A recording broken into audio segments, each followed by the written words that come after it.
তোমার আব্বুরটা আগে দাও। এই যে আমারটা, আব্বুর প্লেট, আব্বুরটা আগে বাড়ি। মা আমি দুইজন মিলে চলে যাচ্ছি কলার বাগানত, যেটা হচ্ছে পুকুর পাড়ত। এর থেকে আমরা দেখেন ব্যাগ ভর্তি করে নিয়ে নিলাম কলার মোচা।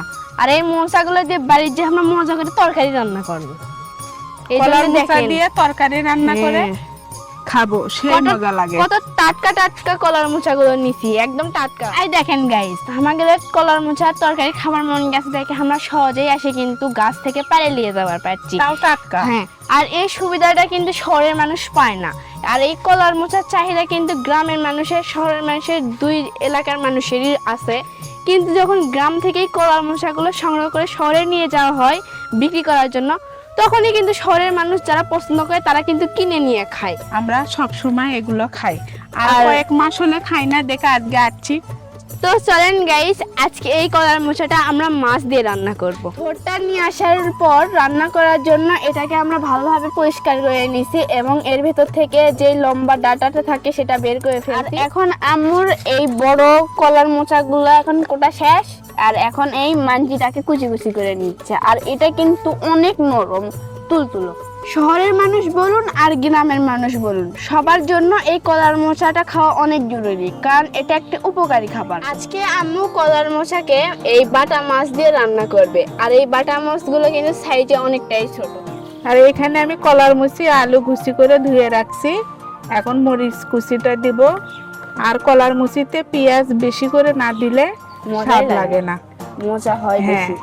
এখন পরিমাণ মতো লবণ দিব, লবণ ঝাল একটু চড়া হলে ভালো লাগে খেতে। আর পরিমাণ মতো হলুদ দিলাম। আর এখন আম্মু ভালোভাবে এটাকে মাখিয়ে নিচ্ছে। আর সবকিছু একসঙ্গে মিক্স করে হাত দিয়ে না মাখলে না তরকারির আসলে একটা মজাই আসে। তরকারিটা মাখা শেষ, আমি তরকারির মধ্যে এখন মাছ দিচ্ছি। আর রাঁধুনি পাতাটা দিলাম, এখন তেল দিব। আর গাইস, আমরা কিন্তু সরিষার তেল দিয়ে রান্না করি, আর এটা স্বাদ কিন্তু অনেক ভালো লাগে। সরিষার তেল যেটাই খাবেন অনেক উপকার আছে। এটাকে এখন আমি চুলার উপর তুলে দিচ্ছি রান্না হওয়ার জন্য। দেখি তো তরকারি কদ্দুর হলো, সিদ্ধ হচ্ছে কিনা। দেখো দেখো, সিদ্ধ না হলে পরে ফির খাওয়া যাবে না। খাওয়াকে যাবি না মা, হচ্ছেই তো, আর অল্প। আচ্ছা, ঢাকে দাও তবে। গাইস, ফাইনালি আমার তরকারি রান্না শেষের দিকে। এখন আমি ঢাকা দিয়ে দেখি তরকারিটা খাওয়ার উপযুক্ত হচ্ছে কিনা। বিসমিল্লাহ। দেখো দেখো, স্বাদ কেমন আছে। স্বাদ না হলে না যে এই পুরো বাটি তরকারি তোমাকে খেলাম না, দারুণ হয়েছে। আমি জানি তো কলার মোচা স্বাদ হবে না, এটা কোনো কথা? তাই তো, কলার মোচা আমাকে লবণ দিয়ে সিদ্ধ করে দিলে তাও ভালো লাগে।